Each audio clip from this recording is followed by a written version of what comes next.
Nah itu karena setelah gua tahu seluk beluknya ternyata gagal bayar di pinjol ilegal itu nggak apa-apa, gue jadi mikir kayak, oh ya udah, maksudnya kenapa gue harus panik atau gali lubang tutup lubang gitu, karena gue udah tahu caranya lah ibaratnya. Oke, kenalin, nama gue Edoy, umur gue 25 tahun, profesi kalau sekarang itu jadi karyawan swasta aja sih. Jadi awalnya kenal pinjol itu, gue tuh dulu sempat punya kebutuhan ya, ibaratnya kayak butuh ini butuh itu, cuman posisinya gue tuh belum kerja. Jadi ya udahlah, akhirnya nyobain tuh pinjol kan. Yaudah akhirnya nyoba, oh ternyata segampang itu ya cairnya gitu. Jadi ya udah, lama-lama keterusan gitu. Awal gua minjem di pinjol itu sebenarnya partai kecil dulu sih. Jadi mulainya itu kayak sekitar 600, sampai lama-lama tuh paling gede itu minjem sekitar 5 sampai 6 jutaan. Ya, dari satu aplikasi. Eh, Pada saat itu sih awalnya kenal judi online tuh, ya kan, judi online. Jadi pertama karena dikasih menang tuh, menang gede, main, lama-lama kayak, wah habis juga nih duit, ya kan, habis duit, akhirnya yaudah pinjol lagi, lama-lama gali lubang tutup lubang tuh, kayak gitu sih. Jadi awal mula maksudnya kayak untuk kebutuhan sehari-hari awalnya tercukupi, lama-lama jadi kayak gara-gara judi online itu ya udah jadi saling tutup gali lubang tutup lubang aja, kayak gitu sih. Pada saat itu juga ada temen juga kan yang kerja di pinjol ilegal. Akhirnya dia nawarin tuh, coba lu mau coba nggak masuk nih di sini di pinjol ilegal ini gitu. Jadi apa, gue bilang kan, jadi ini desk-nya katanya, bagian desk collection. Oh yaudah boleh deh gitu kan, mau coba tuh. Itu syarat awal masuk itu tuh cuman ditanya kayak, kamu punya kartu keluarga gak, kata ada. Yaudah syaratnya itu doang, KTP.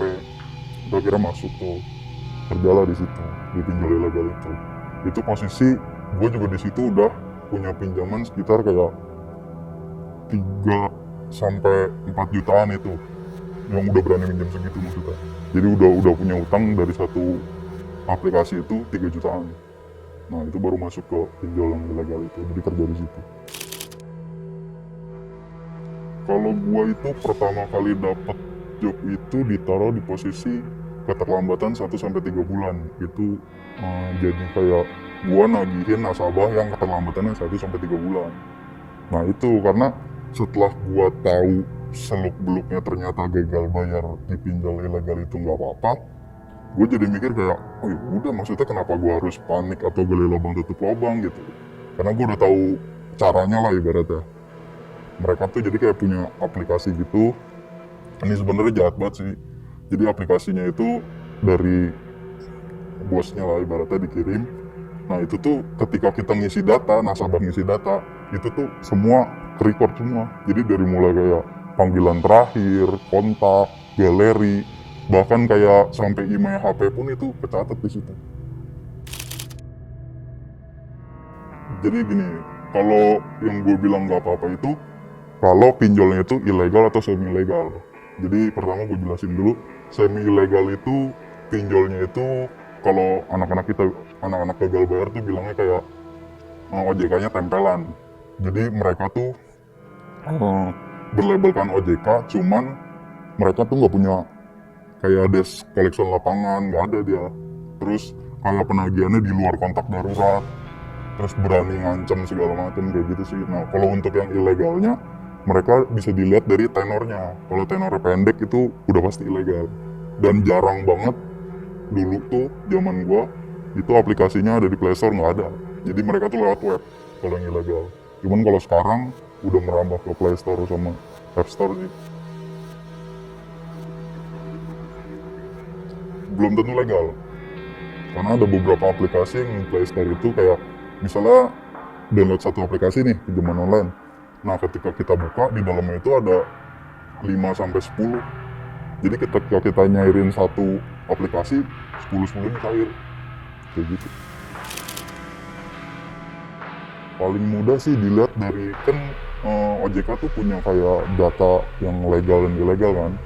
Walaupun nggak semuanya itu valid, cuman menurut gue ini sepengalaman gue aja, yang biasanya ilegal itu nggak ada di situ di daftar si OJK itu, dan semi ilegal itu ada di situ, cuman mereka itu belum mumpuni untuk kayak des kolektif lapangan ada kayak gitu, nggak ada.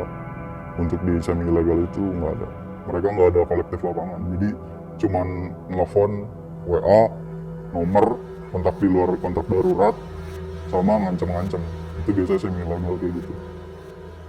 Dan kalau yang resmi itu mereka nggak keluar ke kontak darurat, pokoknya mereka ikutin sesuai SOP yang udah dibuat sama OJK-nya kayak gitu sih.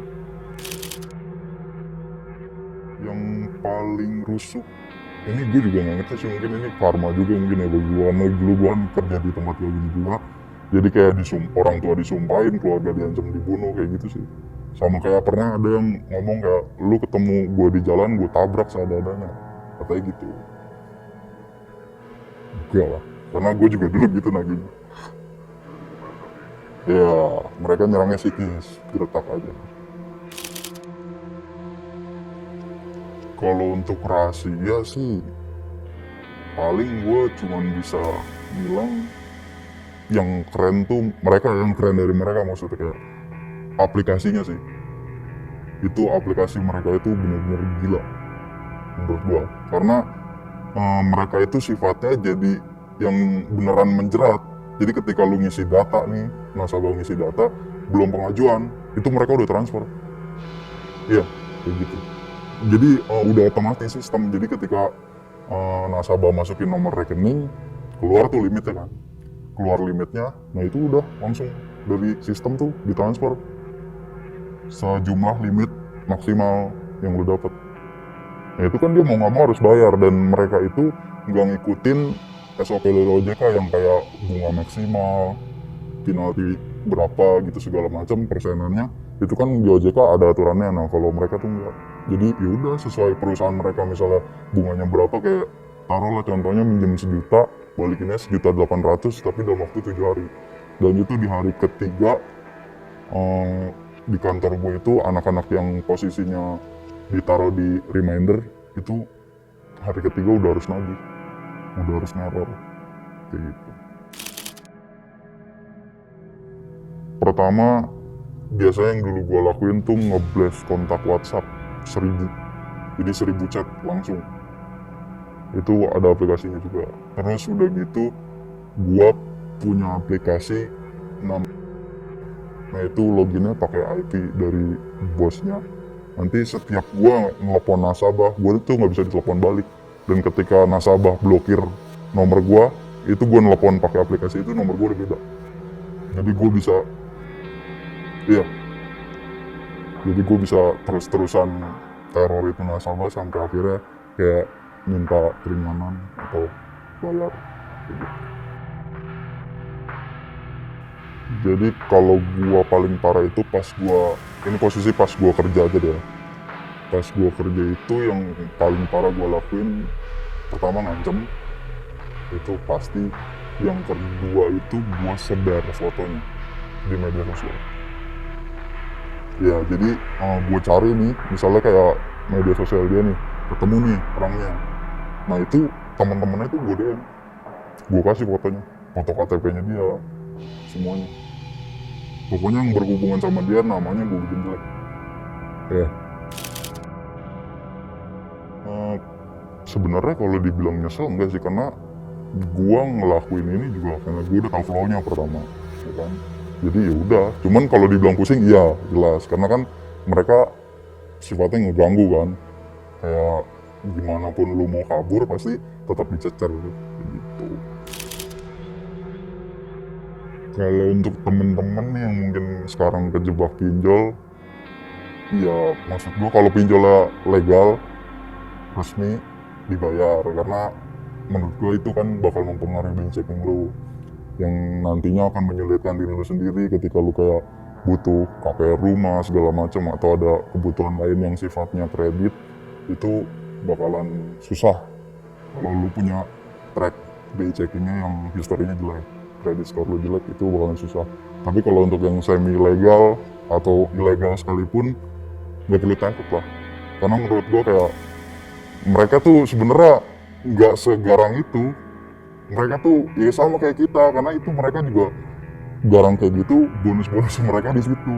Jadi ketika mereka dapat pembayaran dari nasabah karena ya tadi kayak ngancam segala macam, itu mereka bonusnya gede. Makanya mereka diusahain segarang itu sampai kayak bikin kalian takut, trauma, kayak gimana ini nanti keluarga segala macam, iya diteror segala macam. Kalau menurut gua, kalau untuk yang kejebak sama ilegal gitu nggak perlu takut.